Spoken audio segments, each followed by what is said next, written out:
నాకు ఆహారమై ఉన్నదని మీరు ఎరగరా? యేసయ్యకు బాగా ఆకలి అవుతుందంట, ఎండాకాలం కదా. ఎవరికి? సమరయ స్త్రీకి వాక్యం చెప్తున్నాడంట. ఇంట్లో సమరయ ఊరికి వచ్చి బావి దగ్గర కూర్చొని, దాహం వేస్తే నీళ్ళు తాగు యేసయ్య, మేము వెళ్ళి నీకు మంచి ఆహారం తీసుకొస్తాం అని 12 మంది శిష్యులు వెళ్ళారట ఊళ్ళోకి.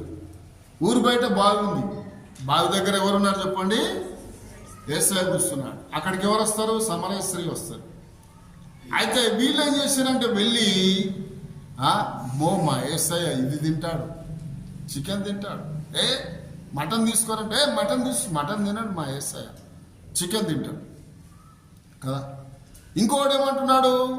రొట్టెలు తింటాడు. వద్దురా, ఏమంటారు చెప్పండి దాన్ని? ఏదో అంటారు చెప్పండి, ఏమో రొట్టెలు మెత్తగా ఉంటాయి చూడండి, ఏమంటారు దాన్ని?